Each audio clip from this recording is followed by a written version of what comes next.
आवश्यकता की झिल्ली चिमनी पर मिली, एक बेर मारी 3 घंटा हिली। दही चूड़ा पूरी सब्जी दाल भात तरकारी, कढ़ी बड़ी पापड़ भुजिया के खाई शाकाहारी।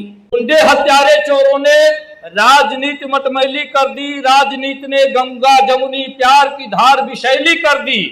कुछ जातियों उन्माद बढ़ाई, धर्म के ठेकेदारों ने तोड़ फोड़, कहीं लूटपाट कहीं मार काट कहीं रैली। ये स्थितियां हैं आज समाज में।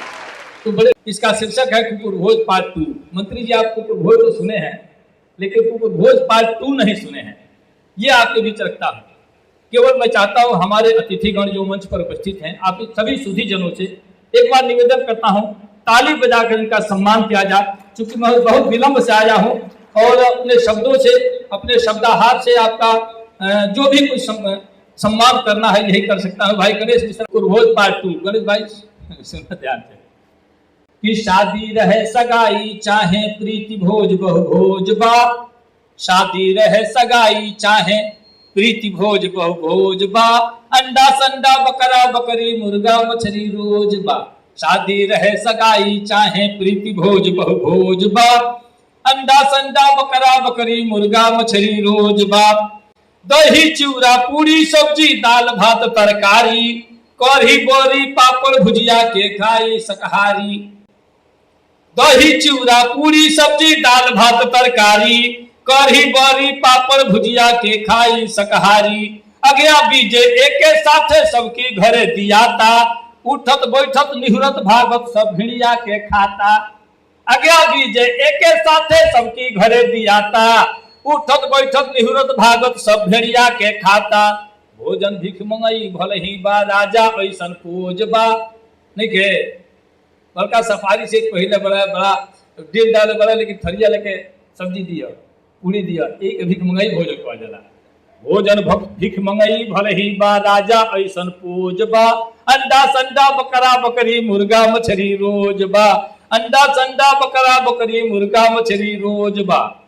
खड़े खड़े गोरू की जैसे घूम घूम सब खा ले, खड़े खड़े गोरुन की जैसे घूम घूम सब खा ले, एक के साथे जूठे हाथे केहू रहे निकाले। ना होला ऐसा बोला तो सत्यनारायण कथा की तरह मत सोचे में को ताली वाली बजाए सब के लागे कि सभी जिया था। हमें तो नहीं कविता सुने हम चार्ज हो जाए तो रिचार्ज करी ले जान लिया। खड़े खड़े गोरुन की जैसे घूम घूम सब खा ले, एक के साथे जूठे हाथे केहू रहे निकाले। दारू बियर फैशन भइल पिए लोग मन मानी, दारू बियर फैशन बा पिए लोग मन मानी। नारी घारी कहीं पटाइल पूछी मती कहानी, पानी मुंह पर छिड़काता इतना ओवरडोज बा। जल्दी समझ आ गया तारी हम 10 रुपया की झिल्ली चिमनी पर मिली, एक बेर मारी 3 घंटा हिली। कि पानी मुंह पर छिड़काता इतना ओवरडोज बा, अंडा संडा बकरा बकरी मुर्गा मछली रोज बा। शादी रहे सगाई चाहे प्रीति भोज बहु भोज बा, अंडा संडा बकरा बकरी मुर्गा मछली रोज बा। अंतिम कड़ी भाई गणेश भाई सुनिए कि देखा देखी बढ़ते जाता चारों ओर बीमारी।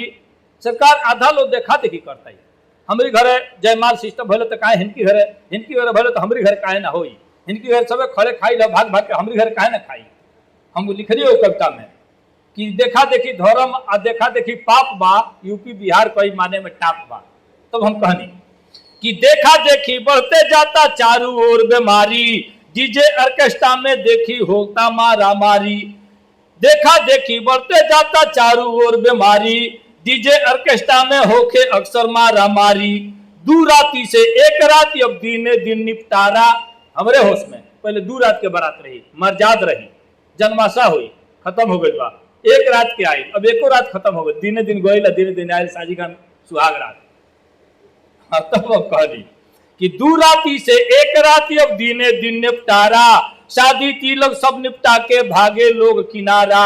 2 राती से 1 रात अब दिने दिन निपटारा, शादी तिलक सब निपटा के भागे लोग किनारा। जल्दी सभे उतारल चाहे जेकर जौने बोझ बा, अंडा संडा बकरा बकरी मुर्गा मछली रोज बा, शादी रहे सगाई चाहे प्रीति भोज भोज बा, अंडा संडा बकरा बकरी मुर्गा मछली रोज बा।